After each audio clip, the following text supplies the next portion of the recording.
हाँ जी, नमस्कार, good evening, शुभ संध्या। कैसे हो? आशा है आप सभी स्वस्थ और मस्त होंगे। साथियों, मैं हरीश बाना और आप है फिलहाल परिज्ञान क्लासेज के यूट्यूब चैनल पर। और आज हम राजस्थान के जिस जिले का दर्शन करने जा रहे हैं ना, उस जिले को कहा जाता वास्तव में साहब पहाड़ों की नगरी। उसी जिले को कहा जाता साहब सर्वाधिक लिंगानुपात वाला जिला, और उसे कहते हैं साहब न्यूनतम तापांतर वाला जिला। तो सर्वाधिक लिंगानुपात, न्यूनतम तापांतर, वैसे याद करो सर्वाधिक तापांतर पूछे तो अपने को बताना पड़ता है चूरू, लेकिन सर्वाधिक सबसे कम तापांतर पूछे तो बताना कौन से पुर का? डूंगरपुर का। और सर्वाधिक लिंगानुपात वाला जिला भी कौन सा पुर है? डूंगरपुर है। तो प्यारे परीक्षार्थियों, आज हम चर्चा करेंगे RJ12, और RJ12 बोले तो मित्रों कौन सा पुर है? डूंगरपुर। और साथ ही साथ लाइक करना भी ना भूलें। प्यारे परीक्षार्थियों, आज बात करेंगे डूंगरपुर की। और डूंगरपुर ये आपके सामने दृश्य डूंगरपुर का है, और यहाँ का जो शुभंकर है ना, वो है मित्रों जांगिल नामक पक्षी का नाम या ध्यान रखना, जांगिल। और ये आपके सामने पक्षी, और उस पक्षी का नाम जांगिल। और मैं आपको शुरू से कह रहा हूँ, शुभंकर बोले तो उस जिले का पहचान चिन्ह, और अक्सर पहचान चिन्ह के रूप में दुर्लभ वन्य जीव जंतुओं का फोटो ही लिया जाता है, और विशेषकर पशु पक्षियों की पिक्चर ली जाती है। तो प्यारे परीक्षार्थियों, डूंगरपुर का शुभंकर पूछो तो बताना आपको कौन सा? जांगिल। तो प्यारे परीक्षार्थियों, शुभंकर कौन सा बताओगे? जांगिल। उसी प्रकार देखना, राजस्थान के पूरे मैप की बात करें ना, तो राजस्थान में 23 डिग्री 3 मिनट उत्तरी अक्षांश से लेकर 30 डिग्री 12 मिनट उत्तरी अक्षांश, इधर 69 डिग्री 30 मिनट पूरी देशांतर से लेकर 78 डिग्री 17 मिनट पूरी देशांतर। और इसी राजस्थान के सबसे दक्षिण में, बड़े गौर सुनना, राजस्थान के दक्षिण में बसा हुआ जिला कौन सा पुर है? डूंगरपुर है।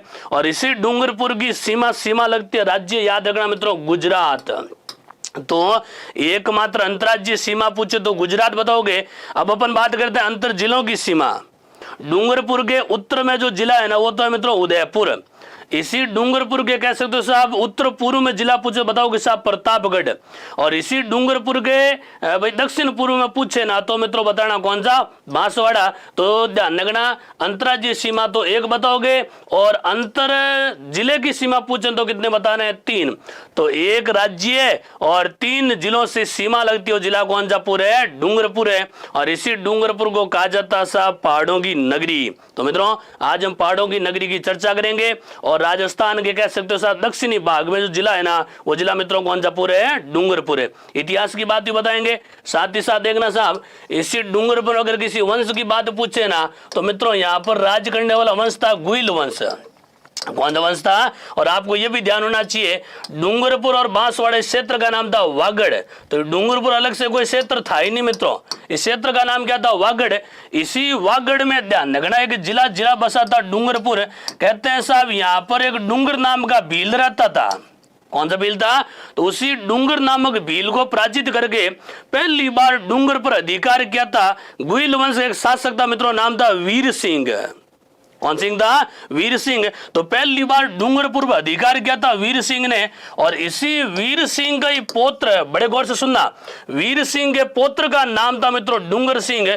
और उसी डूंगर सिंह ने पहली बार कहते हैं साहब वागड़ की राजधानी किससे बनाया था? डूंगरपुर को। बड़े गौर से सुनना, और ये राजधानी पूछो बता देना मित्रों 1358 ईस्वी में। 1300, मैं फिर से कह रहा हूं, हम राजस्थान जिला दर्शन पढ़ रहे हैं। हम राजस्थान जिला दर्शन, आप जिला कौन सा? डूंगरपुर जिले का दर्शन कर रहे हैं। डूंगरपुर नाम का पहले कोई जिला था ही नहीं, डूंगरपुर नाम की कोई रियासत थी नहीं। ध्यान रखना, रियासत मित्रों कौन सी मानी जाती थी? वागड़। इसी वागड़ में याद कीजिए 1179 ईस्वी में मेवाड़ से भागकर गया था एक सामंत, याद करो मित्रों, नाम था सामंत सिंह। कौन सा सिंह था? और उसी सामंत सिंह ने वागड़ में कौन से वंश की स्थापना की थी? गुइल वंश। और उसी सामंत सिंह की चर्चा हम करते हैं मित्रों, जिस समय इतिहास हम आपको पढ़ाते हैं कौन सा? मेवाड़ का इतिहास। याद करो साहब, 1172 ईस्वी में नाडोल के चौहान शासक कीर्तिपाल ने आक्रमण किया था मेवाड़ पर, और मेवाड़ से भगा दिया था सामंत सिंह को। और सामंत सिंह वहां से भागा आया, और 1179 ईस्वी में इसी वागड़ में कौन से वंश की स्थापना कर दी? गुइल वंश। तो ये तो घटना थी 12वीं शताब्दी की। और समय आगे बढ़ा तो 13वीं शताब्दी में यहाँ एक शासक बना था मित्रों, नाम था वीर सिंह। और उसी वीर सिंह ने पहली बार कहते हैं साहब डूंगर भील को पराजित किया, डूंगर भील का वध किया। और कहते हैं साहब अधिकार कर लिया कौन से पुर पर, डूंगरपुर पर। और ध्यान रखना, इसे डूंगरपुर को कहते हैं साहब डूंगरिया भील के भी नाम से जानते हैं और डूंगरी पाल के भी नाम से जानते हैं। और पाल का मीन किनारा होता है। और डूंगरपुर को वागड़ की राजधानी बनाया था 1358 बनाने वाला कौन था, डूंगर सिंह। अब बड़े गौर से सुनना, डूंगर सिंह ने डूंगरपुर को वागड़ की राजधानी बनाया। इसका मतलब ये कि साहब वागड़ की राजधानी पहले थी, तो पहले राजधानी थी मित्रों बड़ौदा। बड़े गौर से सुनना, जिसे आप वर्तमान कहते हैं वडोदरा, है ना, और उसे कहेंगे कहते हैं वडोदरा। तो वही वडोदरा, वही वडोदरा, वही बड़ौदा। तो पहले वागड़ की राजधानी थी बड़ौदा और 1358 में राजधानी होगी मित्रों कौन सी, पूरे डूंगरपुर। स्टेप बाय स्टेप फिर से कह रहा हूं मैं। वागड़ में गुइल वंश की स्थापना की थी सामंत सिंह ने। उसी सामंत सिंह का वंश शासक बना था वीर सिंह। वीर सिंह ने डूंगरिया भील का वध किया और अधिकार कर लिया था डूंगरपुर पर। इसी डूंगरपुर को पहली बार वागड़ की राजधानी बनाया 1358 में और कस्बा बसाया। और कहते हैं साहब उस कस्बे की स्थापना करने वाला कौन था, डूंगर सिंह। तो डूंगर सिंह ने डूंगरपुर कस्बा बसाया और उसी डूंगर सिंह ने डूंगरपुर राजधानी बना दी किसकी, वागड़ की। समय और आगे बढ़ा तो कहते हैं साहब इसी वागड़, बड़े गौर से सुनिएगा साहब, इसी वागड़ में एक शासक बने थे साहब, नाम था उदय सिंह। कौन सा सिंह है आप, उदय सिंह वही है जो 1527 ईस्वी में गए थे साहब खानवा के युद्ध में। याद आ रहा खानवा, इतिहास याद करो, खानवा का राणा सांगा और बाबर के मध्य युद्ध हुआ था। जो इस युद्ध में लगभग सभी राजपूत राजा इकट्ठे हुए थे एक ध्वज के नीचे। उस समय वागड़ का ठाकुर कौन गया था, उदय सिंह। और इसी उदय सिंह के 2 पुत्र थे, उनमें से एक पुत्र का नाम था पृथ्वीराज, कौन सा राज है, और दूसरे पुत्र का नाम था जगमाल। अरे कौन सा माल है, जगमाल। और जगमाल को तो अलग से कहते हैं साहब रियासत दे दी, वो दी थी मित्रों बांसवाड़ा, जिसकी चर्चा अपन बहुत पहले कर चुके हैं, आपको ढंग से याद हो तो बांसवाड़ा का पहला शासक कौन बना, जगमाल। और पृथ्वीराज को कहते हैं साहब जो रियासत सौंपी वो सौंपी थी मित्रों डूंगरपुर वाली। और डूंगरपुर का कहते हैं साहब अलग से शासक कौन बना, पृथ्वीराज। कौन सा राज है, पृथ्वीराज। बड़े गौर से सुनिए साहब, डूंगरपुर बांसवाड़ा पहले अलग अलग कोई रियासतें थी नहीं, पहले एक ही नाम था वागड़। वागड़ में गुइल वंश की स्थापना की, वो था सामंत सिंह। इसी वागड़ की पहली बार डूंगरपुर राजधानी बनी थी 1358 ईस्वी में। राजधानी बनाने वाला था डूंगर सिंह और उसी डूंगर सिंह ने डूंगरपुर नामक कस्बा बसाया और डूंगरपुर अपनी क्या बनाया था, राजधानी। तो वागड़ तो था राज्य और डूंगरपुर थी उसकी राजधानी। समय और आगे बढ़ा, उदय सिंह के समय यह वागड़ 2 भागों में बट गया। एक का तो नाम हो गया बांसवाड़ा, दूसरा नाम था वही कौन सा पूरे डूंगरपुर है। तो बांसवाड़ा तो दे दिया पृथ्वीराज को, नहीं सॉरी, बांसवाड़ा तो दे दिया साहब इसे कह सकते हो साहब जगमाल को, और कह सकते हो साहब ये जो डूंगरपुर दिया ये दे दिया कौन से राज को, पृथ्वीराज को। तो अलग से ध्यान रखना, डूंगरपुर का अलग से पहला जो शासक बना वो मित्रों पृथ्वीराज बना था। विशेष बात ध्यान रखना प्यारे परीक्षार्थियों, बहुत काम आएगी आपके, है ना। अलग से डूंगरपुर का पहला शासक पूछे तो आपको पृथ्वीराज ही बताना है। और घटना कब की है तो बता देना साहब 1527 की है। कि ऐसा क्यों हुआ तो याद कर लेना साहब खानवा के युद्ध को, है ना। उदय शाही नामक सिक्के चलाए थे इसी उदय सिंह ने, यानी वागड़ में उदय शाही नामक सिक्के चले थे और आज भी प्रसिद्ध है साहब वहां के सिक्के। और इधर बात कर रहे हैं आज अपन डूंगरपुर की, तो डूंगरपुर का पहला शासक कौन सा राजा, पृथ्वीराज। और इसी डूंगरपुर का कह सकते हो साहब जो भाई अपन कह सकते हो साहब भारत आजादी के समय, राजस्थान एकीकरण के समय यहाँ का शासक था मित्रों, नाम था लक्ष्मण सिंह। कौन सिंह था, और कहते हैं साहब इसी लक्ष्मण सिंह ने, घटना याद करो 25 मार्च 1948 ईस्वी में राजस्थान एकीकरण प्रथम बार क्या था, हस्ताक्षर। तो मित्रों राजस्थान एकीकरण पर प्रथम बार हस्ताक्षर तो हुए थे अलवर, भरतपुर, करौली, धौलपुर के। वो तो घटना थी 18 मार्च की। लेकिन मित्रों ध्यान रखना दूसरे चरण में, या राजस्थान एकीकरण के दूसरे चरण का नाम था पूर्व राजस्थान संघ। बड़े गौर से सुनिएगा साहब, पूर्व राजस्थान संघ। और पूर्व राजस्थान संघ में 25 मार्च 1948 ईस्वी में डूंगरपुर रियासत का विलय हो गया था राजस्थान के अंदर। और उसी समय कहते हैं साहब राजस्थान एकीकरण का एक अंग बन गया था कौन सा, पूरे डूंगरपुर। और आगे जाकर 1 नवंबर 1956 को डूंगरपुर को जिला भी घोषित कर दिया गया था, है ना। तो ये कह सकते हो कि राजस्थान नामक राज्य की स्थापना के साथ ही कौन सा जिला बन गया था मित्रों, डूंगरपुर बन गया था। तो प्यारे परीक्षार्थियों, ये डूंगरपुर के इतिहास की घटना विशेषकर आपको ध्यान रखनी है। यहाँ पर वागड़ में गुइल वंश था, अलग से डूंगरपुर को राजधानी बनाया वो था डूंगर सिंह। डूंगरपुर का पहला शासक बना वो था मित्रों, याद रखना, पृथ्वीराज। जिस समय डूंगरपुर का राजस्थान में एकीकरण हुआ उस समय शासक था लक्ष्मण सिंह। पूछ ले एकीकरण कब हुआ, तो 25 मार्च 1948 को एकीकरण में 9 रियासतें आई थी और 9 में से एक रियासत मित्रों कौन से पुर की थी, डूंगरपुर की। याद करो, बाबू, जाडू, कीको, परसाटो। याद आया कुछ कुछ? हाँ मित्रों, तो जिला दर्शन का उद्देश्य केवल जिले का दर्शन करवाना भी नहीं है, जिले का इतिहास बताना भी आपको बहुत आवश्यक है। अब फिलहाल अपन इतिहास देख रहे हैं। अब इसी डूंगरपुर का वर्तमान जो भौगोलिक स्थिति है वो देखिए, 23 डिग्री 20 मिनट उत्तरी अक्षांश से लेकर 24 डिग्री 1 मिनट उत्तरी अक्षांश और 73 डिग्री 21 मिनट पूर्वी देशांतर से लेकर इधर 74 डिग्री 23 मिनट पूर्वी देशांतर है। तो ये अक्षांशीय और देशांतर स्थिति है। और समूचे डूंगरपुर में ध्यान रखना मित्रों, 4 विधानसभा क्षेत्र है। कितने विधानसभा क्षेत्र है? 4 विधानसभा क्षेत्र है। अब मुख्य मुख्य कौन से, डूंगरपुर तो है ही है, दूसरा आसपुर है, तीसरा कौन सा, सागवाड़ा है, और इधर ध्यान रखना सिमलवाड़ा एक प्रमुख क्षेत्र कह सकते हो साहब, है ना। तो मित्रों ये डूंगरपुर के मुख्य मुख्य स्थान है ना। डूंगरपुर का मुख्यालय देख ही रहे हो आप, ये तो जिला मुख्यालय है ना। इधर तहसील कौन सी, आसपुर है, और आसपुर में एक गांव प्रसिद्ध है नवाटापुरा, और नवाटापुरा हम आपको घुमाएंगे ना, उस समय हम आपको बताएंगे साहब, याद करो उसी नवाटापुरा में बेणेश्वर धाम बना हुआ है। याद आया? इसी नवाटापुरा के सामने साबला में, इसी आसपुर के अंदर मित्रों ध्यान रखिए, याद कीजिए, वो संत मावजी का मंदिर भी बना हुआ है। और उसी प्रकार ये तो आसपुर है। बात करें सागवाड़ा की, तो सागवाड़ा में एक बहुत बड़ा आश्रम बनाया था मित्रों, याद कीजिए किसने, माणिक्यलाल वर्मा ने। और उसी आश्रम में कहते हैं साहब महिलाओं के लिए सेवा करने के लिए आई थी, उन्हीं की घरवाली नाम था नारायणी देवी वर्मा, है ना। सागवाड़ा आश्रम भी कहते हैं उसे। और उसी प्रकार सिमलवाड़ा, और सिमलवाड़ा के तो बहुत बड़े क्रांतिकारी हुए मित्रों, भोगीलाल पांड्या, जिन्हें हम कहते हैं वागड़ का गांधी। तो ये सब की चर्चा करेंगे। तो ये मुख्यतः डूंगरपुर की भौगोलिक स्थिति है।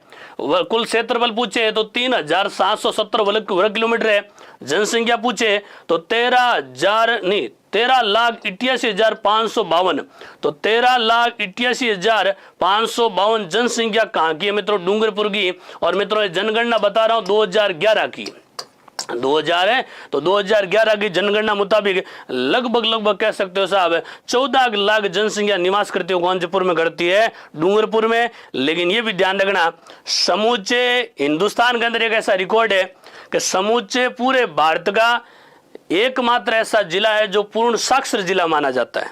जिले की बात करो ना, तो पूर्ण साक्षर जिले का बाद जनजाति जिला आता है ना, तो जनजाति जिला मित्रों कौन सा पुर है, डूंगरपुर है, बिल्कुल। और आगे ध्यान रखना मित्रों, इसी डूंगरपुर का जो लिंगानुपात है 994, यानी 1000 जो पुरुष है ना, उन पर महिलाएं कितनी है, 994। और सर्वाधिक लिंगानुपात वाला जिला भी डूंगरपुर ही है। विशेषकर ध्यान रखना, सर्वाधिक लिंगानुपात वाला जिला कौन सा है, डूंगरपुर है। और दूसरी बात ये भी ध्यान रखना, इसी डूंगरपुर में जो जनसंख्या घनत्व है ना, जनसंख्या घनत्व कितना, 368 व्यक्ति प्रति वर्ग किलोमीटर है। 300 पूरा लिख देते हैं, 368 व्यक्ति प्रति वर्ग किलोमीटर है, प्रति वर्ग किलोमीटर कहते हैं साहब, यानी 1 किलोमीटर में इतनी जनसंख्या निवास करती है। साक्षरता दर पूछे, साक्षरता दर थोड़ी सी कम है, 59.46% मानी जाती है ना। लेकिन फिर भी जनजाति दृष्टि से देखें तो जनजाति दृष्टि से जनजाति जिला जो पूर्ण साक्षर जिला वो भी डूंगरपुर ही आएगा, ये ध्यान रखना। विधानसभा क्षेत्र पहले बता दिए 4। तहसीलों की संख्या आपको ध्यान होना चाहिए, हर समीकरण में और हर सरकार में तहसीलों की संख्या बढ़ती रहती है। तो पहले तहसीलों की संख्या बहुत कम थी, वर्तमान तहसीलों की संख्या यहाँ पर हो चुकी है मित्रों 9 तहसीलें, और 1-2 या उप तहसीलें भी है। लेकिन तहसीलें ध्यान रखना कितनी है, 9 तहसीलें। तो तहसीलों की संख्या मैं फिर कह रहा हूँ, हो सकता है साहब जो नेक्स्ट कोई सरकार आएगी या भी इलेक्शन से पहले उस समय कई बार भाई तहसीलों की संख्या बढ़ भी जाती है। और ऐसा उदाहरण आप अपने आस पड़ोस में जहाँ भी जिस विधानसभा क्षेत्र में रहते हो ना, जिस गांव गली मोहल्ले में रहते हो ना, देखना साहब जो पहले उप तहसील थी वो आजकल तहसील बन गई है। तो ये ग्राम पंचायतें, पंचायत समितियां और तहसीलें वगैरह इनकी गड़बड़ होती रहती है। तो मित्रों ये मुख्य ध्यान रखना। और मैं जितना भी ये जनसंख्या और लिंगानुपात के आंकड़े बता रहा हूँ ना, ये फिर से कह रहा हूँ मैं 2011 की जनगणना के मुताबिक ही बता रहा हूँ। तो 2021 में बहुत ज़्यादा चेंज मिलेगा आपको। अब बात करें इसी डूंगरपुर, तो डूंगरपुर का सबसे पुराना किला, इसे महल के रूप में भी कह सकते हो, उस किले का नाम है जूना किला। प्यारे परीक्षार्थियों, जैसा कि आप लोगों में शुरू से बता रहा हूं कि जब आप Rajasthan history art and culture पढ़ते हो ना, राजस्थान का जीके पढ़ते हो ना, तो आपको राजस्थानी शब्दावली विशेषकर ध्यान रखनी होगी। पुराने जमाने में, पुराने क्या जमाना भले अभी का ले लो, है ना, अब थोड़े मॉडर्नाइज हो गए वो अलग बात है। बाकी ध्यान रखो किसी भी पुरानी वस्तु को हमेशा जूना या जूनी कहा जाता है। तो किला बहुत पुराना था, कोई नाम दिया नहीं, तो इसके महल का नाम दे दिया मित्रों। कौन सा महल है? जूना महल है। और इस जूना महल का निर्माण पहली बार करवाया था डूंगरपुर अधिकार करने वाले, याद करो साहब, उसी वीर सिंह ने। कौन सिंह ने? तो वीर सिंह ने कहते हैं साहब निर्माण करवाया। इस निर्माण का कोई सन ऑथेंटिक नहीं है, लेकिन आप शताब्दी याद रखना साहब, 13वीं शताब्दी। कौन शताब्दी है? और ये महल जो है ना, ये महल कहते हैं साहब लगभग कहते हैं साहब 7 मंजिला महल है ना। वैसे कहेंगे 8 मंजिल बताते हैं, लेकिन इस मंजिल का कहीं निश्चित नहीं है। तो 7-8 मंजिल का एक बड़ा सा महल बना हुआ है, आज भी है। और ये इसके महल का कह सकते हो साहब जो प्रवेश द्वार है ना, ये प्रवेश द्वार का फोटो आपके सामने है। बहुत पुराना हो चुका है, 13वीं शताब्दी का है, कई वर्ष बीत गए, है ना। और अब तो ये वैसे कई ऐसी जो संपत्तियां थी जो कह सकते हो साहब स्थानीय किसी सरकार के अधीन आ जाती है ना, उस समय इनका इतना देख रेख का काम नहीं हो पाता है, तो जीर्ण शीर्ण अवस्था में ये समझ लो। लेकिन ये ध्यान रखें, ये 13वीं शताब्दी की जो बिल्डिंग है, जो महल है, इसका आज भी भाई भौतिक रूप से आपको ये आज भी दिख जाएगी, है ना। और ये जूना महल डूंगरपुर के बीचों बीच ही मिलेगा। इसी प्रकार आगे बढ़े, इसी जूना महल के अंदर भी बहुत सारी पेंटिंग हो रखी है, चित्रकारी हो रखी है। और ये चित्रकारी देख सकते हो, ये तो जूना महल दूर से देख सकते हो, यहाँ अंदर बहुत ज्यादा पेंटिंग हो रखी है। और विशेषकर कहते हैं साहब कांच की मीनाकारी भी हुई यहाँ पर, है ना। तो कांच की मीनाकारी भी हो रखी है। और ये 7 मंजिला जो भवन है ना, इस मंजिल के अंदर बहुत सारे महल भी है ना। और महलों में विशेषकर देखना ये जो कांच की मीनाकारी है, पत्थर पर बारीक जो कलाकृति हो रखी है। और ये ध्यान कलाकृति गुर्जर प्रत्यार शैली की मानी जाती है। कौन शैली की है? ये आप देख सकते हो साहब, कांच पर मीनाकारी हो रखी है। यहाँ पर राधा कृष्ण के कहते हैं साहब झूले झूलते हुए फोटो भी है। और ये यहाँ युद्ध के दृश्य भी दिखाए गए हैं। तो ये सारी जो ऐसे कैसे वो ये जो चित्रशाला देख रहे हो ना, ये चित्रशाला उसी जूना महल के अंदर की है, बिल्कुल भित्ति चित्र है सर्वाधिक। अब इसी डूंगरपुर की बात करें ना, तो डूंगरपुर का सबसे पवित्र स्थल और सबसे प्रसिद्ध स्थल है ना, वो है मित्रों बेणेश्वर धाम। जैसा कि आप लोग बहुत पहले से पढ़ते आ रहे हो, बेणेश्वर धाम वर्तमान है मित्रों नवाटापुरा गांव में। कौन से पुरा में है? वैसे गांव का नाम नवातपुरा ही था, लेकिन होता है क्या कि टी का लफड़ा है, टी को टैब भी कहते हैं, टी को टैब भी कहते हैं, अंग्रेजी भाषा इसको टैब बोलते हैं। तो आजकल जमाना बदल गया है, तो इसका नाम हो गया साहब नवाटापुरा, बाकी वास्तव में नाम नवातपुरा ही था। और नवाटापुरा की तहसील पूछे तो विधानसभा क्षेत्र पूछे तो साहब वो आसपुर है। तो आसपुर का नवाटापुरा गांव, बेणेश्वर का धाम है। ये आपको मैंने गूगल मैप के जरिए बता दिया। यहाँ 3 नदियों का संगम हो रहा साहब। देखिए साहब, इधर से माई आ रही है, इधर से सोम आ रही है, इधर से जाखम आ रही है। तो सोम, माही और जाखम नदी के किनारे और 3 नदियों का संगम कहलाता है प्यारे परीक्षार्थियों त्रिवेणी संगम। कौन सा संगम है? तो त्रिवेणी संगम किनारे बेणेश्वर का धाम बना हुआ है। और ये आप दूर से नजारा देख सकते हो, तीनों तरफ से नदियां हैं और नदियों के बीच एक टापू सा कह सकते हो। और यहाँ पर आपको किसी नाव के जरिए ही जाना पड़ेगा। अब ये जो मंदिर बना हुआ है ना, इस मंदिर को भौतिक स्वरूप देना मिला था 1771 ईस्वी में। इसमें मुख्य योगदान जाता है कि भाई भगवान श्री कृष्ण के कल्कि अवतार माने जाते हैं। और कल्कि अवतार कौन है? संत माऊजी महाराज, है ना। तो संत माऊजी महाराज की देन, माऊजी महाराज की वजह से बेणेश्वर धाम बना था। और इसी बेणेश्वर धाम के आगे आपको साबला गांव में संत माऊजी का मंदिर भी मिल जाएगा। लेकिन मैं तो रहना माऊजी के मंदिर की तो बात बाद में करेंगे, पहले बेणेश्वर धाम देखिए। और इसी बेणेश्वर धाम में ध्यान रखना, इधर खंडित शिवलिंग की पूजा की जाती है। ये आपके सामने शिवलिंग है और शिवलिंग ऐसा मित्रों खंडित है ना। तो खंडित शिवलिंग की पूजा की जाती है बेणेश्वर धाम में। खंडित से हमें याद आता है राजस्थान की एकमात्र खंडित देवी, खंडित मूर्ति की देवी की पूजा की जाती है। वो देवी कौन है? शीतला माता है है ना। तो देवी पूछो तो शीतला माता है, और यहाँ मूर्ति पूछो तो मित्रों कौन सी बताओगे, बेणेश्वर धाम वाली। और यहाँ पर मैंने कहा था भगवान शिव का बहुत बड़ा मंदिर बना हुआ है, और इस मंदिर में कहते हैं साहब जो मेला वगैरह लगेगा वो सारी चीज बताऊंगा। मेला माघ पूर्णिमा को है, लेकिन मुख्यतः देखिए बाहर से मंदिर परिसर पर दिखेगा। और इसी बेणेश्वर के मेले को मित्रों ध्यान रखना आदिवासियों का कुंभ भी कहा जाता है। किनका कुंभ है, आदिवासियों के साथ इसे भीलों का कुंभ भी कहा जाता है, और भीलों के साथ इसे वागड़ का कुंभ भी कहा जाता है। कौन सा कुंभ है, वागड़ का कुंभ, और कुंभ का मीन होता है पवित्र मेला। तो प्यारे परीक्षार्थियों, इसे आदिवासियों का कुंभ कहोगे, इसे वागड़ का कुंभ कहोगे, इसे भीलों का कुंभ कहोगे, और ये लगता है त्रिवेणी संगम पर। और पूछ ले मेला कब लगेगा, तो मेला लगेगा मित्रों माघ पूर्णिमा को, माघ पूर्णिमा। वैसे मेला प्रारंभ हो जाता है माघ शुक्ल एकादशी के दिन, माघ शुक्ल एकादशी के दिन, लेकिन कहते हैं जो मुख्य मेला लगेगा ना वो लगेगा माघ पूर्णिमा को। और इसी मेले में भील अपने जीवन साथी का चुनाव भी करते हैं। यहाँ जो त्रिवेणी संगम है ना, इसी त्रिवेणी संगम पर भील अपने पूर्वजों की अस्थियों का विसर्जन करते हैं, है ना। तो जीवन साथी का चुनाव होता है और पूर्वजों की अस्थियों का विसर्जन होता है, इसीलिए इसे ध्यान भीलों का कुंभ भी कहा जाता है ना। तो इसी भीलों का कुंभ ये बेणेश्वर धाम, बेणेश्वर धाम का बताओगे डूंगरपुर में। और विशेषकर ध्यान रखना इसी बेणेश्वर धाम के सामने, बेणेश्वर धाम के सामने संत मावजी का मंदिर बना हुआ है, और इसी मावजी के मंदिर को पैनोरमा का रूप भी दे दिया है। और पैनोरमा में समझते हो चित्रों के माध्यम से भाई उनकी पूरी जीवनी बताना, है ना। तो ये संत मावजी के कहते हैं सब बचपन का फोटो है, इनके माताजी पिताजी इनका पालन पोषण करते हुए। यहाँ पर एक बहुत बड़ी कह सकते हो शिलापट्टी लगी हुई है, और उसी शिलापट्टी आप स्पष्ट देख सकते हो कि यहाँ स्पष्ट लिखा हुआ है कि साहब इनका जन्म हुआ था 1715 ईस्वी में, 1715 ईस्वी में। और आप संत जो मावजी है ना, आप कल की अवतार माने जाते हैं। कौन सा अवतार है, और कल की अवतार किनके, भगवान श्री कृष्ण है।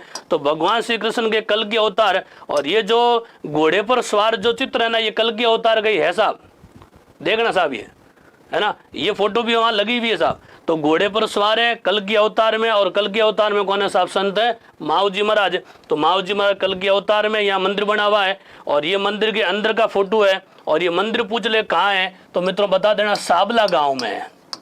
कौन से गांव में, और साबला गांव भी कहाँ, उसी भाई आसपुर, और आसपुर का डूंगरपुर के अंदर है। तो ये भी हो गया कि एक तरफ है बेणेश्वर का धाम और सामने बना मावजी का मंदिर, दोनों है आमने सामने। तो एक तरफ तो हो गए एक भाई आपके बेणेश्वर धाम, यानी वो खंडित शिवलिंग की पूजा वाला मामला, और यहाँ उनके सामने हो गया संत मावजी। और मावजी ने निष्कलंक संप्रदाय की स्थापना की थी। कौन संप्रदाय है, निष्कलंक संप्रदाय स्थापना की। और विशेषकर ध्यान रखना इन्हीं मावजी महाराज का एक बहुत प्रसिद्ध ग्रंथ हुआ जिसका नाम है चौपड़ा। और ये जो चौपड़ा ग्रंथ है ना, इस चौपड़ा ग्रंथ कहते हैं साहब सुतारों की ढाणी में एक मंदिर बना हुआ, उस मंदिर में कहते हैं रखा हुआ, और वो मंदिर बना हुआ बांसवाड़ा के अंदर, है ना। उसकी मैंने चर्चा की थी, है ना। तो मित्रों ये चौपड़ा ग्रंथ कहते हैं साहब बहुत ही भाई भील जनजाति के जो लोग होते हैं ना, वो कहते हैं साहब दिवाली के दिन इसका दर्शन करना बहुत ही शुभ मानते हैं, है ना। तो चौपड़े के दर्शन किए जाते हैं किस दिन, दिवाली के दिन। तो ये आपके सामने कल की अवतार संत मावजी महाराज है जिन्होंने निष्कलंक संप्रदाय स्थापना की। और एक बड़ा काम ये किया, इन्होंने भाई जनजातियों को कहते हैं साहब भाई आंदोलन करवा था। एक आंदोलन कौन सा, लसाड़िया आंदोलन, जिसे कहेंगे लासोड़िया भी कहते हैं। तो लसाड़िया या फिर लासोड़िया आंदोलन के प्रवर्तक भी कौन है, संत मावजी महाराज है। अब आपने एक लसाड़ियों की पहाड़ियां, लसाड़ियों का पठार वगैरह सुना होगा। तो पहाड़ी और पठार का है जयसमंद झील के आसपास, और जयसमंद झील का उदयपुर में। तो उदयपुर में लसाड़िया की पहाड़ियों में रहने वाले जनजातियों ने जब आंदोलन किया ना, उस आंदोलन का नेतृत्व संत मावजी महाराज ने किया था, है ना। तो मावजी महाराज के नेतृत्व में लसाड़िया में कहते हैं साहब आंदोलन हुआ। तो आंदोलन के प्रवर्तक पूछे तो कौन से महाराज है, मावजी महाराज है। इसी प्रकार थोड़े से आगे बढ़ोगे तो यहाँ पर एक गैप सागर झील बनी हुई है। इस गैप सागर को कहेंगे गैप सागर भी कहा जाता है ना। और ये गैप सागर झील है डूंगरपुर के अंदर। अब इसी गैप सागर झील के आसपास है ना बहुत ज्यादा दर्शनीय स्थल है साहब, है ना। इसी गैप सागर झील के जो निर्माता है ना, निर्माता तो कौन है मित्रों, गोपीनाथ। कौन से नाथ है, गोपीनाथ ने बनाई थी गैप सागर झील। और इसी गैप सागर झील का दृश्य देख सकते हो। इसके आसपास ही उदय विलास महल बना हुआ है। इसी के पास ही एक थंबिया छतरी बनी हुई है है ना। और इसके पास ही एक बहुत बड़ा इसके बीचों बीच मंदिर बना हुआ है। तो ये गैप सागर झील बहुत प्रसिद्ध है डूंगरपुर, और इसी गैप सागर झील के चारों तरफ कह सकते हो साहब किनारे यानी पाल पर कह सकते हो साहब पूरा कौनसापुर बसा हुआ है डूंगरपुर। और यहाँ बहुत बड़ा मेला भी लगता है गैप सागर झील के किनारे, ध्यान रखिएगा। और आगे चलते हैं। अब इसी गैप सागर झील के आगे एक पैलेस बना, एक महल बना, उस महल का नाम है उदय विलास पैलेस, और इस महल का निर्माण करवाया था मित्रों उदय सिंह ने। अब ये उदय सिंह वो मत समझना पृथ्वीराज और जगमाल के पिताजी, ये उदय सिंह द्वितीय है। तो उदय सिंह द्वितीय ने उदय विलास पैलेस का निर्माण करवाया। अब ये पैलेस, ये जो महल है ना, अब कहते हैं साहब ये बहुत बड़ी हेरिटेज होटल बन गई है, और यहाँ बहुत सारी पुराने जमाने की वास्तु शैली आपको देखने को मिलेगी। यहाँ पर कहते हैं साहब राजपूत शैली और यूनानी और ईरानी पद्धति है ना, उसके तहत ये कहते हैं साहब बहुत बड़ा महल बनाया गया था। इसी महल के आसपास मैं आपको बताऊंगा, इसके पास ही एक थम्बिया महल बना हुआ है ना, ये याद कीजिए साहब, एक थम्बिया महल है। तो ये उदय विलास पैलेस, बड़े गौर सुना, उदय सिंह द्वितीय बना था उदय विलास पैलेस। तो ये तो हो गया उदय विलास पैलेस अंदर है ना, और उदय विलास पैलेस के अंदर ही ध्यान रखना एक थम्बिया महल है। तो बड़े परिसर का तो नाम है उदय विलास पैलेस, और उसी उदय विलास पैलेस के अंदर है आपको देने एक महल बना, उस महल का नाम है एक थम्बिया महल, है ना। अब ये एक थम्बिया महल कहते हैं साहब, यहाँ की राजमाता थी, इनका नाम था ज्ञान कंवर या फिर ज्ञान कुंवारी भी कहते हैं। तो कहते हैं साहब उन्हीं ज्ञान कुंवारी की याद में, बड़े गौर सुना, उन्हीं ज्ञान कुंवारी की याद में कहते हैं साहब ये एक थम्बिया महल बनाया गया। और इसी एक थम्बिया महल के चारों तरफ विजय निवास, उदय विलास, लक्ष्मण निवास और खुमन निवास है, जिसमें से एक हमने बता दिया था उदय विलास। ये अलग अलग कहते हैं साहब महल भी बने हुए हैं, है ना। तो ये ज्ञान वहाँ की महारानी। अब ये एक थम्बिया महल ये भी कहाँ बताओगे, डूंगरपुर में। और देखना इसी गैप सागर झील किनारे या फिर झील के बीच में कैसे विजय राजेश्वर मंदिर बना हुआ। ये जो विजय राजेश्वर मंदिर है ना, ये प्यारे परीक्षार्थी उसी गैप सागर झील के पास ही बना हुआ, किनारे पर बना हुआ है ना। और ये जो विजय राजेश्वर मंदिर है ना, इस मंदिर के अंदर कहते हैं साहब भगवान श्री कृष्ण और देवादिदेव माँ भगवान शिव की कह सकते हो साहब मूर्तियां भी लगी हुई है ना। तो ये विजय राजेश्वर मंदिर है, इसका विशेष ध्यान रखना। ये भी कहा गैप सागर, तो ध्यान रखना गैप सागर झील किनारे उदय विलास महल है।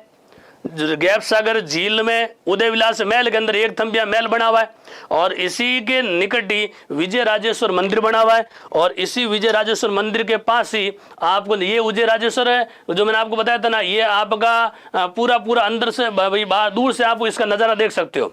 यानी ये आपके पूरा ये उदय विलास वाला ये हो गया पूरा ये उदय विलास महल हो गया। इधर से थोड़ा आप और आगे बढ़ोगे ना, तो इसी गैप सागर झील के बीच में ये राजेश्वर वाला मंदिर बना हुआ है ना। और विजय राजेश्वर मंदिर से आगे बढ़ोगे ना, तो आपको मंदिर और मिलेगा मित्रों, भुवनेश्वर मंदिर। यहाँ पर भगवान शिव यानी देवादिदेव महादेव की कहते हैं सब पूजा की जाती है, और ये भगवान शिव जी का कह सकते हो बहुत बड़ा स्थान बना हुआ है। तो भगवान शिव को समर्पित है। डूंगरपुर से कैसे साहब 7-8-9 किलोमीटर दूरी पर बना हुआ मंदिर है, और ये ऊंचे पर्वत पर बना है, और ये मंदिर कह सकते हो साहब भगवान शिव को समर्पित है। और इस मंदिर को पुराने जमाने मठ भी कहा जाता था। और हम आपको बता दें, आप बड़े बुजुर्गों से पूछना, पहले पुराने जमाने मंदिर को ध्यान रखना मठ ही कहा जाता था, और मंदिर का संत होता उसे महंत कहा जाता था, है ना। तो ये पुराना शिव जी का मठ बना हुआ, ये समझ लो। और आगे चलते हैं। इसी डूंगरपुर के बीचों बीच एक बावड़ी बनी मित्रों, नौलखा बावड़ी। कौन सी बावड़ी है? इसी नौलखा बावड़ी का निर्माण तो हो गया था मित्रों 1586 ईस्वी में। 1586 ईस्वी में इसी डूंगरपुर में एक शासक नाम था मित्रों आशकरण। कौन सा करण है? और उसी आशकरण की घरवाली धर्मपत्नी रानी का नाम था प्रेमल देवी। कौन सी देवी है? और उसी प्रेमल देवी ने कहते हैं साहब बावड़ी बनाई थी, और उस बावड़ी का नाम है नौलखा बावड़ी। अब याद करने लायक बात ध्यान रखना, नौलखा महल पूछे, नौलखा भंडार पूछे तो बताना चित्तौड़गढ़ के अंदर। निर्माता कौन था? बनवीर। लेकिन नौलखा की बावड़ी पूछे ना तो आपको कहाँ बतानी साहब, इसी डूंगरपुर के अंदर। और निर्माण करवाया था आशकरण की महारानी, नाम कौन सी देवी है? प्रेमल देवी है। तो ये प्रेमल देवी द्वारा निर्मित नौलखा बावड़ी है। और आगे चलोगे तो यहाँ एक मंदिर मिलेगा मित्रों, देव सोमनाथ का मंदिर है। जिस प्रकार सोमनाथ नाम आते आपको ध्यान होना चाहिए, सोमनाथ के जितने मंदिरों किसकिन को समर्पित है? भगवान शिव को। वास्तविक सोमनाथ तो कहाँ है? गिरनार गुजरात के अंदर। याद होगा आपको, गिरनार गुजरात अंदर, लेकिन देव सोमनाथ का डूंगरपुर मंदिर बना हुआ। और यहाँ पर कहते हैं साहब इसी मंदिर में शिवलिंग की पूजा की जाती। तो ये तो बाहर से मंदिर के दर्शन कर लो, और मुख्य दर्शन करने शिवलिंग के, तो ये आपके सामने शिवलिंग के दर्शन है। यानी मात्र 5 सेकंड आंखें बंद करके मनन कीजिए और मन ही मन में शिव जी को याद कीजिए, ताकि शिव जी आपका भला करेंगे और 2021 सब के सब बन जाओगे। कोई कांस्टेबल बनेगा, कोई रीट का पास करेगा, कोई पटवार बनेगा, कोई आरएस बनेगा, कोई ऐसे बनेगा। उसी प्रकार यहाँ मंदिर श्रीनाथ जी का बना हुआ है ना। अब यहाँ श्रीनाथ जी का मंदिर भगवान कृष्ण को समर्पित है, लेकिन यहाँ मंदिर की मूर्ति की विशेषता देखना, इसी श्रीनाथ जी के मंदिर में काले मार्बल की मूर्ति लगी हुई है। कौन सी मार्बल है? काले मार्बल की भगवान श्री कृष्ण की मूर्तियां। वैसे आपने नोट किया होगा, अमूमन भगवान श्री कृष्ण की मूर्तियां आपको काले मार्बल की मिलेगी। कैसे, मैं बताता हूँ। याद करो साहब, मीरा मंदिर जो मैंने बताया था चित्तौड़गढ़ के अंदर, जिसे कुंभ श्याम कहा जाता है, वहां भी भगवान श्री कृष्ण की मूर्ति वो भी काले मार्बल की थी।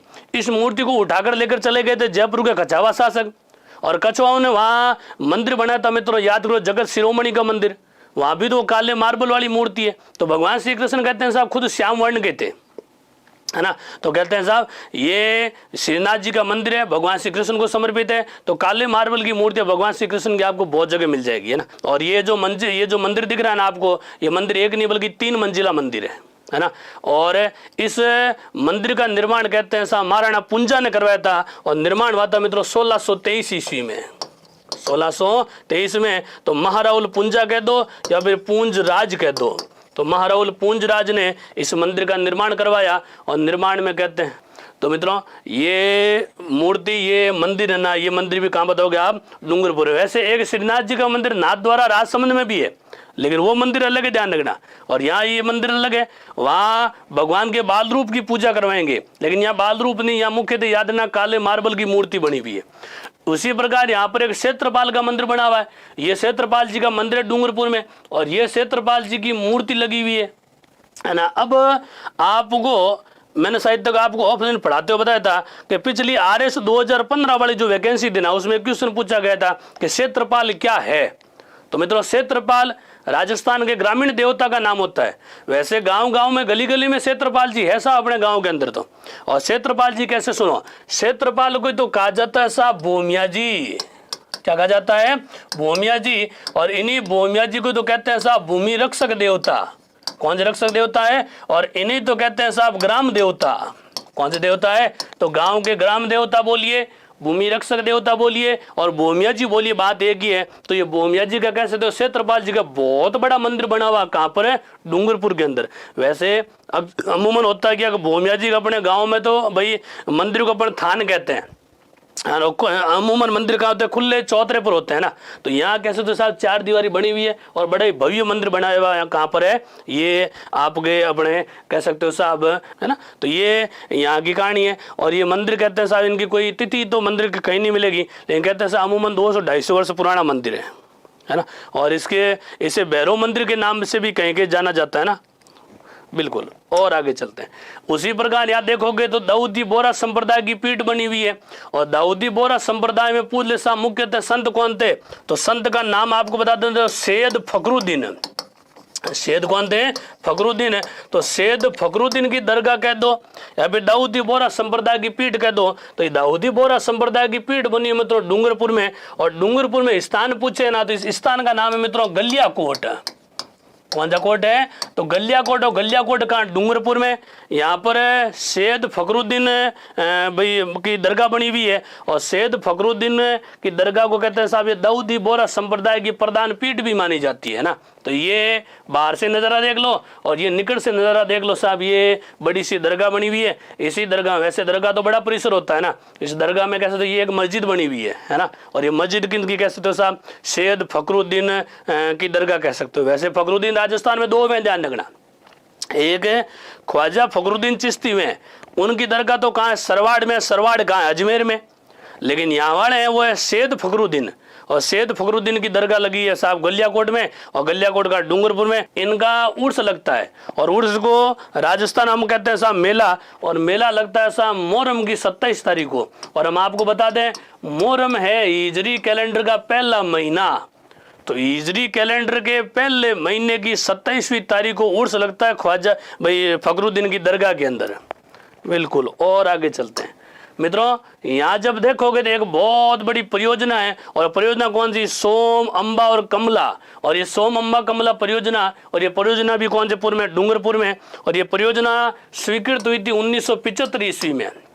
1975 निर्माण कार्य प्रारंभ हुआ, और निर्माण कार्य इसका पूर्ण हुआ था मित्रों 1995 के अंदर। या लगभग इसका 20 वर्ष कार्य चला। तो ये तो कह सकते हो साहब यहाँ तो शुरुआत हुई है, क्या हुई है? और पूछे साहब ये परियोजना पूर्ण कभी? तो 1995 में। तो लगभग 20 वर्षों के दरमियान यहाँ एक सिंचाई परियोजना लागू हुई है, और वह सोम, अंबा और कमला, या फिर सोम, कमला और अंबा एक ही बात है, तीनों नदियां ध्यान रखना। अब डूंगरपुर जिले के प्रसिद्ध मेले पूछे तो सबसे प्रसिद्ध मेला याद रखना बेणेश्वर का मेला है ना। बेणेश्वर का मेला कब लगता है? तो माघ पूर्णिमा को पड़ता है, मैंने आपको पहले ही बता दिया। यहाँ पर एक रथ उत्सव भी होता है, वो होता है भाद्रपद माह में बढ़ता है। और पूछ ले साहब अंग्रेजी महीना कब होगा? तो अब आप देख लीजिए साहब, थोड़े समय बाद में श्रावण के बाद भाद्रपद आएगा। इधर आपका महीना कौन सा चल रहा है? जुलाई चल रहा है, तो अगस्त सितंबर मान लो, है ना। तो सितंबर के अंदर कहते हैं साहब रथ उत्सव होता है। यहाँ मुरला गणेश का मेला लगता है, और वो लगता है भाई दूज को। और याद करो साहब, भाई दूज मनाई जाती है कार्तिक, याद आ रहा कुछ? कार्तिक शुक्ल द्वितीया को, यानी दिवाली के 2 दिन बाद भाई दूज है, और उस दिन कहते हैं साहब गणेश जी का क्या लगता है। अब उसी प्रकार यहाँ एक बाई का नाम प्रसिद्ध है मित्रों, कौन सी बाई? गौरी बाई। गौरी बाई बहुत पुराने जमाने की, लगभग कहते हैं साहब भाई ये भाई 1815 के आसपास इनका कहते हैं साहब जन्म वगैरह, लेकिन निश्चित कहीं भी नहीं मिला। तो इनका फोटो वगैरह तो बहुत कम मिलता है, लेकिन इन्हीं गौरी बाई को कहते हैं साहब आप है वागड़ की मीरा। कहाँ की मीरा है? वागड़ की मीरा। तो वागड़ की मीरा पूछो तो मित्रों कौन सी बाई है? गौरी बाई है। कह सकते हो साहब आप मीराबाई के जैसे भगवान श्री कृष्ण के कहते हैं साहब प्रिय गीत गाती थी। और गौरी बाई कहते हैं साहब इनका बचपन में क्या हो गया था?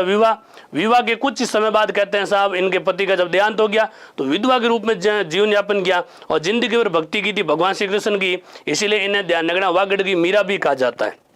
समय और आगे बढ़ा, इसी डूंगरपुर में एक शासक हुए थे शिव सिंह। कौन सिंह है? शिव सिंह। और उन्हीं शिव सिंह जी ने गौरी बाई की याद में एक बहुत बड़ा मंदिर बनाया था। उस मंदिर का नाम आज भी है मित्रों बाल मुकुंद मंदिर है। कौन सा मंदिर है? बाल मुकुंद। और ये बाल मुकुंद जो मंदिर है ना, ये मंदिर मित्रों कहाँ पर बताओगे? डूंगरपुर के अंदर। तो गौरी देवी या फिर गौरी बाई का विशेष ध्यान रखना। वैसे इन्हें गौरी बाई की बजाय अगर आप गौरी देवी नाम से जानो ना तो अच्छा रहेगा, कारण क्या गौरी नाम से बहुत ज़्यादा संगीत की हुई अपने राजस्थान में। राजस्थान की मरु कोकिले गौरी देवी और है, ध्यान रखना, जिनका जन्म बीकानेर में हुआ था, जिन्होंने जोधपुर राजघराने में कहते हैं साहब गायन कार्य किया था। मांड गायिका थी बहुत बड़ी, है ना। तो राजस्थान की मरु कोकिला केसरिया बालम आओ नी पधारो मारे देश, केसरिया बालम आओ नी पधारो मारे देश। वो तो पहली बार गया था अल्लाह जिलाई बाई ने, दूसरी बार गया था गौरी बाई ने। वो गौरी बाई ध्यान रखना बीकानेर वाली है। मेरी एक एक बात को गौर से सुनना साहब, है ना। वो गौरी अलग थी, ये गौरी अलग है। और वो गौरी तो केसरिया बालम आओ नी पधारो मारे देश, और ये तो पधारने को किनको कहेगी साहब? भगवान श्री कृष्ण को, है ना। तो भगवान श्री कृष्ण की कह सकते हो साहब एक बहुत बड़ी भक्त कवित्री कह सकते हो। और भगवान श्री कृष्ण की भक्ति के कारण इन्हें वागड़ की मीरा कहा जाता है। और इसी प्रकार भगवान श्री कृष्ण की भक्ति किसने की थी? राधा ने की थी, है ना। तो राजस्थान की राधा कौन है? मीरा है। और वागड़ की मीरा कौन है? गौरी है। इसलिए मैं आपको कई बार कहता हूँ कि साहब गौरी तो बन गई मीरान, मीरा बन गई राधा। तो राधा कौन है? मीरान, मीरा कौन है? गौरी। तो गौरी बन गई राधा, राधा बन गई भाई गौरी बन गई मीरा, मीरा बन गई राधा। तो राधा कौन है? मीरा, मीरा कौन है? गौरी, गौरी बन गई मीरा, मीरा बन गई राधा, है ना। तो राधा ही मीरा, मीरा ही गौरी। तो मित्रों राजस्थान की राधा पूछो तो मीरा बाई है, और वागड़ की मीरा पूछो तो कौन सी बाई है? गौरी बाई है या फिर गौरी देवी है। मैं फिर कह रहा हूँ ये गौरी देवी भाई मांड गायिका नहीं है, ये गौरी बाई कृष्ण भगत कह सकते हो साहब, कवित्री कह सकते हो, है ना। और आगे चलते हैं। इसी प्रकार इस डूंगरपुर की बात करें तो डूंगरपुर के महान व्यक्तियों में एक व्यक्तित्व का नाम याद रखना आपको, भोगीलाल पांड्या।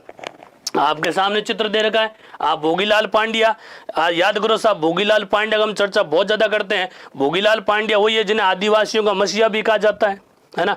और इनका जन्म हुआ था 13 नवंबर 1904 ईस्वी को, मृत्यु देहांत हुआ था 31 मार्च 1981 ईस्वी को।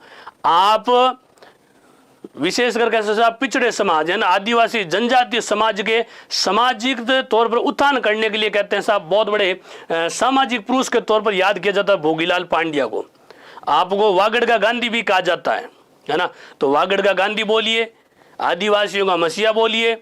इन्हीं भोगीलाल पांड्या की धर्मपत्नी, भोगीलाल पांड्या की धर्मपत्नी पत्नी का नाम था मणिबेन। कौन सी बहन था? और मणिबेन को वागड़ बा के नाम से जाना जाता था। कौन सी बा है? तो पत्नी होगी वागड़ बा और खुद हो गए वागड़ के गांधी, खुद हो गए वागड़ के गांधी। और इनका जन्म हुआ था मित्रों सिमलवाड़ा में। कौन से वाड़ा में?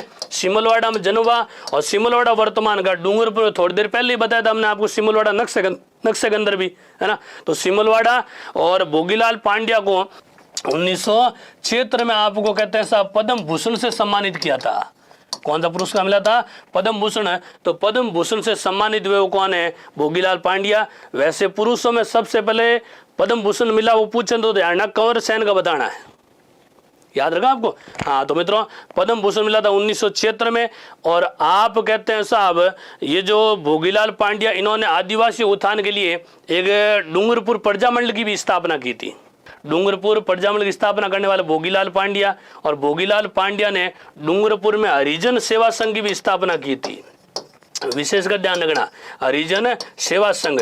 तो 2-4 नाम आपको फिर से बता देता हूँ। इन्हें वागड़ का गांधी बोलोगे, इन्हें आदिवासियों का मसीहा बोलोगे, इनकी पत्नी का नाम मणिबेन जिसे वागड़ बा बोलोगे, इनका जन्म सिमलवाड़ा में हो रखा है। इन्होंने हरिजन सेवा संघ की स्थापना की। 1976 में पद्म भूषण से सम्मानित किया गया।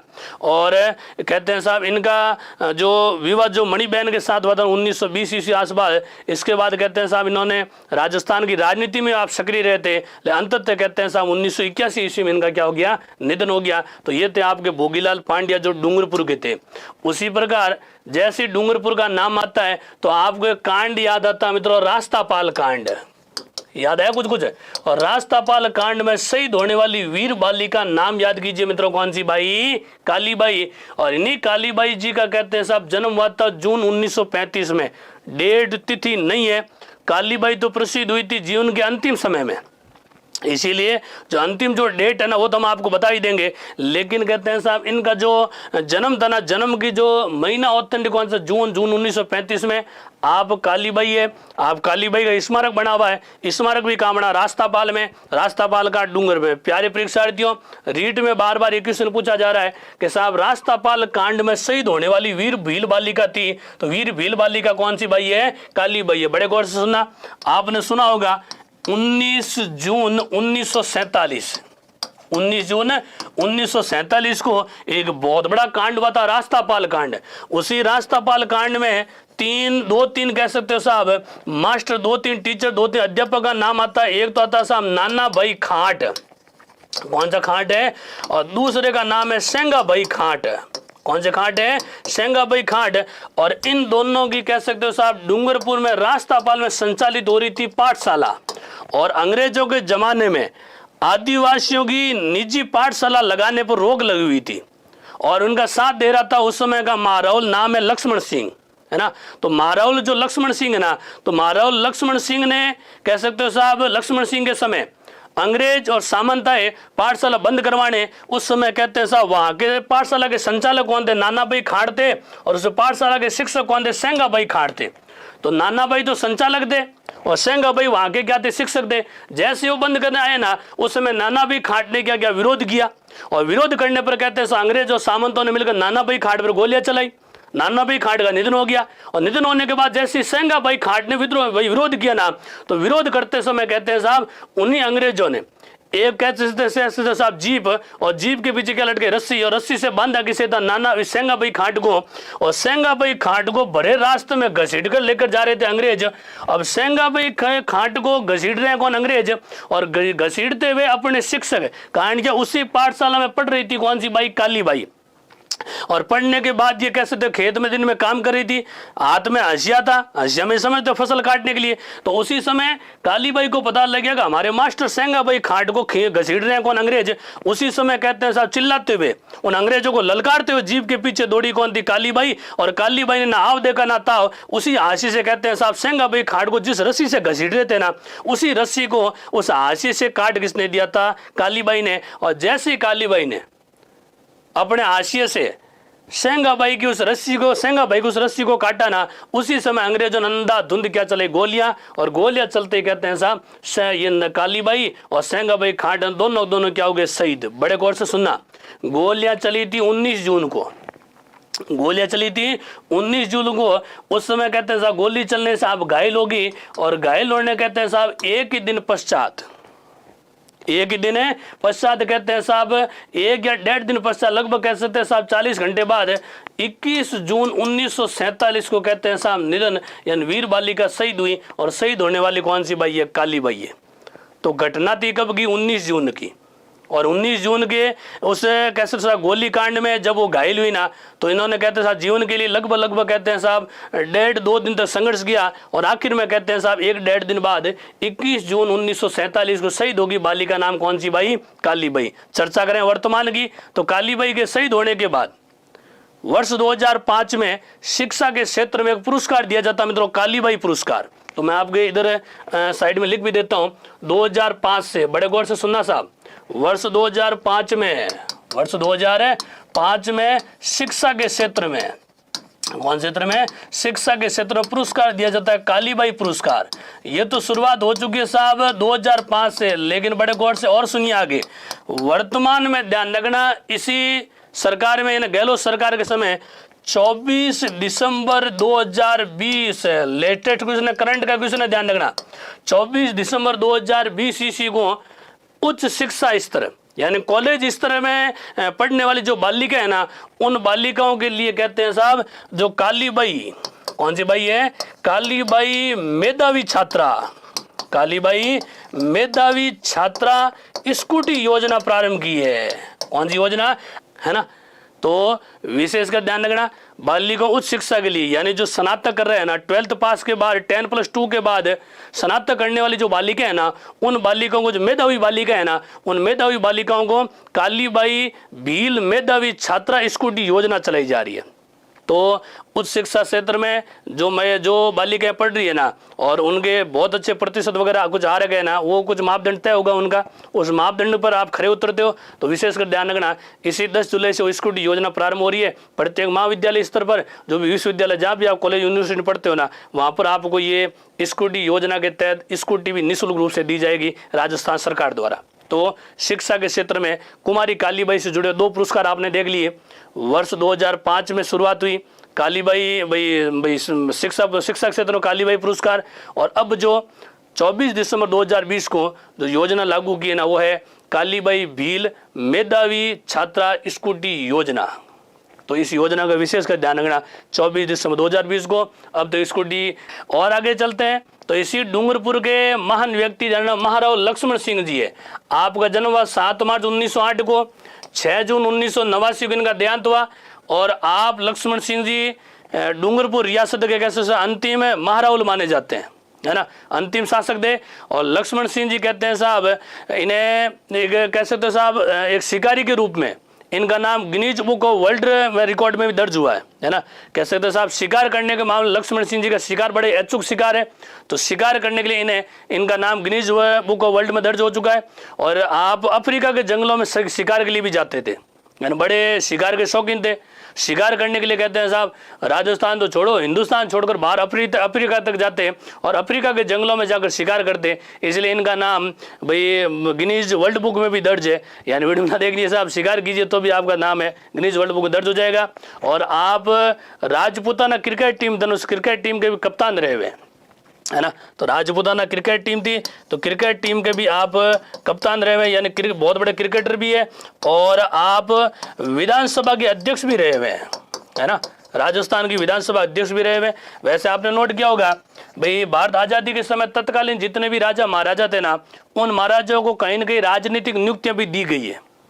आप कहीं से भी उठाकर देख लेना। अब जिन्होंने ज़्यादा कोई इंटरेस्ट नहीं लिया, जिन्होंने ज़्यादा कोई रुचि नहीं दिखाई, उनकी तो बात नहीं कर रहे हैं, लेकिन जो राजनीति रुचि दिखा रहे थे ना, उनको राजनीति अवसर जरूर मिला है, चाहे किसी भी रियासत को उठाकर देख लेना, है ना। तो आप विधानसभा अध्यक्ष भी रहे हुए, शिकार के बड़े शौकीन थे और शिकार करने ठेठ अफ्रीका तक चले जाते थे।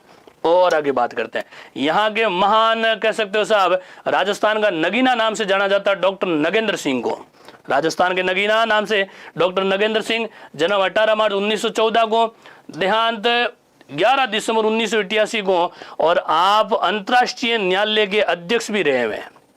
पूरा नाम डॉक्टर नगेंद्र सिंह जी, आप मैं फिर से कह रहा हूँ, अंतर्राष्ट्रीय न्यायालय अध्यक्ष भी रहे हुए हैं और वह भारत के मुख्य चुनाव आयुक्त भी रहे हुए हैं, है ना। 1967 से लेकर 1972 के बीच राष्ट्रपति साहब के सचिव भी रहे हुए हैं, है ना। और 1972 से लेकर 1973 के बीच मुख्य चुनाव आयुक्त, 1967, 1969 और 1975 में संयुक्त राष्ट्र विधानसभा में भारत के प्रतिनिधि के रूप में भी नियुक्त हुए। और फरवरी 1985 से लेकर 1988 तक आप इंटरनेशनल कोर्ट ऑफ जस्टिस के अध्यक्ष भी रहे थे, हैग के अंदर। जो मैंने कहा था ना, अंतर्राष्ट्रीय न्यायालय का अध्यक्ष, अंतर्राष्ट्रीय न्यायालय कहाँ, हैग के अंदर है ना। तो अंतर्राष्ट्रीय न्यायालय हैग के 1985-88 लगभग 3 वर्ष तक कहते हैं अध्यक्ष रहे थे। तो अंतर्राष्ट्रीय न्यायालय के अध्यक्ष भी कैसे थे साहब, डॉक्टर नगेंद्र सिंह। और 1938 इन्हें कामा पुरस्कार से सम्मानित भी किया कर रखा है ना। और 1973 में इन्हें पद्म विभूषण मिला है, तो ये विशेषकर ध्यान रखना। 1973 में पद्म विभूषण से सम्मानित पूछे ना तो मित्रों कौन है, नगेंद्र सिंह। और मैं फिर कह रहा हूँ, इन्हें डूंगरपुर का नगीना कहो या फिर राजस्थान का नगीना कहो, तो राजस्थान नगीना नाम से भी आप सम्मानित हो चुके हैं। और सेवानिवृत्ति के बाद आप लगभग हैग में ही रहे थे ना, तो इनका जीवन का जो अंतिम समय गुजरा था ना, वो हैग में ही गुजरा था। बिल्कुल बहुमुखी व्यक्तित्व के धनी थे आप। तो आप मुख्य सचिव भी रहे हुए, आप चुनाव आयुक्त भी रहे हुए, अंतर्राष्ट्रीय न्यायालय के अध्यक्ष भी रहे हुए और अंतर्राष्ट्रीय न्यायालय में न्यायाधीश भी रहे हुए, है ना। तो आप वास्तव में बहुमुखी प्रतिभा के धनी थे। और इनका जन्म भी कहाँ पर हो रखा है, डूंगरपुर के अंदर। हाँ, तो मित्रों, ये व्यक्तित्व के साथ साथ अब हम देखेंगे परीक्षा उपयोगी महत्वपूर्ण तथ्य है। अब परीक्षा उपयोगी महत्वपूर्ण तथ्य कौन से, देश से और राजस्थान का प्रथम पूर्ण साक्षर आदिवासी जिला पूछे तो कौन सा बताओगे, डूंगरपुर है। अब दिमाग में ये मत रखना साहब, यहाँ की साक्षरता दर तो 55% आसपास ही है, फिर पूर्ण साक्षर कैसे हुआ। पूर्ण साक्षर का मीन केवल लिखा पढ़ी होती है, नाम लिखना होता है ना। तो पूर्ण साक्षर जिला एकमात्र कौन सा, डूंगरपुर है। न्यूनतम तापांतर वाला जिला, प्यारे परीक्षार्थियों, सर्वाधिक तापांतर वाला जिला पूछे ना तो कौन सा बताना, चूरू। न्यूनतम यानी ताप में सबसे कम अंतर कहाँ रहता है, तो मित्रों ध्यान रखना, कहाँ बताओगे, इसी प्रतापगढ़ सॉरी डूंगरपुर के अंदर है। और सर्वाधिक अनुकूल लिंगानुपात बिल्कुल ऐसा आपने थोड़ी देर पहले देखा था 994, और 2001 में तो 1022 था। लेकिन वीडियो में ना बताएं, वो जो वर्तमान जो 10 की जो कमी हो रही है ना, जो लिंगानुपात में 10 की कमी में भी ध्यान, डूंगरपुर बहुत पिछड़ रहा है ना। बहुत ज्यादा कमी हो रही है लिंगानुपात में। और 0 से लेकर 6 वर्ष के जो बालक बालिका है ना, उनमें तो लिंगानुपात की भयंकर रूप से कमी हुई है। इधर जो दक्षिण का जो पूरा बेल्ट है ना, ये उदयपुर हो गया, डूंगरपुर हो गया, इस बेल्ट में भयंकर रूप से 0 से 6 वर्ष के जो लिंगानुपात है उनमें भयंकर रूप से कमी भी हो रही है ना। और कमी जाहिर आपके सामने भाई, एक जमाना था कि 2001 की जनगणना तो कह रही थी 1000 पुरुषों पर 1000 महिलाएं थी, और 2011 10 वर्ष में ये हो गया 1000 पुरुष पर 994 महिलाएं रही है। और अब 2021 वाली जनगणना देखना साहब, ये तो 2011 की बता रहा हूँ मैं, है ना। उसी प्रकार अनुसूचित जाति का न्यूनतम अनुपात है। मित्रों ध्यान रखना, एक होती है अनुसूचित जनजाति और एक होती है अनुसूचित जाति, SC और ST। तो सर्वाधिक SC यानी आनुपातिक दृष्टि से अनुसूचित जाति के सर्वाधिक कम लोग कहाँ निवास करते हैं मित्रों, इधर इसी कह सकते हो साथ डूंगरपुर में। तो अनुसूचित जनजाति के लोग तो हैं, लेकिन अनुसूचित जाति के लोग सबसे कम बता सकते हो साहब डूंगरपुर में। तलवाड़ा लो उत्पादक क्षेत्र है। एक तलवाड़ा आपको बताया था, बांसवाड़ा वो अलग है। यहाँ पारे का पत्थर के लिए प्रसिद्ध है। और हरा ग्रेनाइट उत्पादक क्षेत्र ये भी कौन सा साहब, डूंगरपुर है। और आगे चलते हैं, सोम कमला और अंबा सिंचाई परियोजना है, मैंने आपको थोड़ी देर पहले ही बताई थी, जो 1995 ईस्वी से पूर्ण हो चुकी है और अब चल रही है, संचालित हो रही है।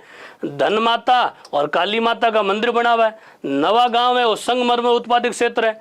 रूख है, बाइला करके, रूख का मीन समझते होंगे, रूख को अपन क्या बोलते हैं, पेड़ यानी वृक्ष, है ना। तो रूंग से अनुमान लगा सकते, रूंग का मीन वृक्ष है और बाइला मीन मित्र होता है, तो इसे वृक्ष मित्र कह सकते हो। वनों को बढ़ावा देने के लिए 1986 ईस्वी में राजीव गांधी ने शुरुआत की थी इसकी, है ना। उसी प्रकार मांडो की पाल, ये फ्लोराइड उत्पादक क्षेत्र है और फ्लोराइड सर्वाधिक कहाँ होता है, मांडो की पाल में, वो कहाँ, डूंगरपुर के अंदर। बरबुदानिया एक गांव का नाम है। यहाँ देश का तीसरा, जनजातीय क्षेत्रों में देश का प्रथम महिला सहकारी मिनी बैंक स्थापित हुआ है। महिला सहकारी मिनी बैंक जनजातियों के लिए कह रहा हूं मैं, वो सबसे देश में कह सकते हो साहब भाई, तीसरा कह सकते हो, जनजाति में देश का पहला कह सकते हो, वो बैंक कहाँ स्थापित हुआ था, डूंगरपुर के अंदर। घुंघराव मांडो है, यहाँ सिस्सा और जस्ता प्रसिद्ध है। मांडो की पाल में तो फ्लोराइड प्रसिद्ध है ना, और घुंघराव मांडो यहाँ पर सीसा जस्ता प्रसिद्ध है। गैब सागर झील है, थोड़ी देर पहले बता दिया, निर्माण गोपीनाथ ने करवाया था। रमगड़ा उद्योग है, बिल्कुल ऐसा, गलियाकोट का, डूंगरपुर का, इसे सॉफ्ट स्टोन उद्योग भी कहते हैं। कलात्मक खिलौने के लिए कलात्मक खिलौने प्रसिद्ध हुआ है। और यहाँ निकट ही कैसे उदय विलास महल भी है। महुआ का पेड़ है, याद करो साहब, आदिवासियों का सोमरस, आदिवासियों का कल्पवृक्ष, तो आदिवासियों का कल्पवृक्ष कौन सा, महुआ। और आदिवासियों के लिए वरदान है, इस पेड़ से महुड़ी शराब बनाते हैं, जिसे ताड़ी भी कहा जाता है। तो जिस वृक्ष से शराब निकली वो तो हो गया कल्पवृक्ष, यानी पवित्र वृक्ष, और जो शराब निकली उसे कहते हैं सोमरस। तो इनके सोमरस कौन सी, महुड़ी या फिर कहते हैं ताड़ी। एकमात्र बैणेश्वर महादेव का जो मंदिर है ना, जहाँ पर खंडी शिवलिंग की पूजा की जाती है, वो भी कहाँ है मित्रों, डूंगरपुर में। आपको बता ही दिया मैंने थोड़ी देर पहले आपको। इसी प्रकार डूंगरपुर कलेक्ट्रेट परिसर में राज्य में पहली बार ड्रेस कोड शुरू किया था, है ना। कलेक्ट्रेट परिसर है ना, जिला परिषद वगैरह जहाँ पे कलेक्ट्रेट परिषद होता है ना, वहाँ पर ड्रेस कोड है ना, एक ही ड्रेस में, जिस प्रकार हमारी ड्रेस कोड है ना परिज्ञान वाली, उसी प्रकार ड्रेस कोड लागू कर दी थी कलेक्ट्रेट में। राज्य सरकार ने कालीबाई के सम्मान में कालीबाई महिला साक्षरता उन्नयन पुरस्कार चालू कर रखा है, बिल्कुल कर रखा है, 2005 से बताया था मैंने आपको। राजस्थान निर्माण के समय ये राजस्थान का सबसे छोटा जिला था, ध्यान रखना मित्रों। 1 नवंबर 1956 को जब राजस्थान का निर्माण कार्य पूरा हो गया ना, तो ये तय हुआ कि राजस्थान का सबसे छोटा जिला था। बड़े गौर से सुनना, राजस्थान की सबसे छोटी रियासत पूछे तो बताना साहब कौन सी, शाहपुरा। लेकिन एकीकरण के बाद राजस्थान के निर्माण के समय सबसे छोटा जिला पूछे तो बताना डूंगरपुर, है ना।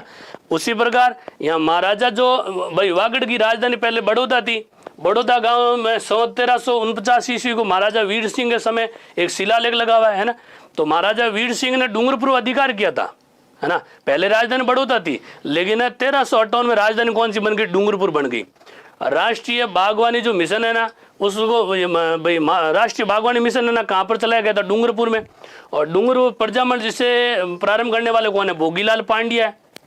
शुरुआत की 1944 ईस्वी में। तो इस चैनल पर आए हुए तमाम प्रतियोगी परीक्षार्थियों को उज्जवल भविष्य की हार्दिक शुभकामनाएं। सभी का दिन शुभ रहे। धन्यवाद, साधुवाद।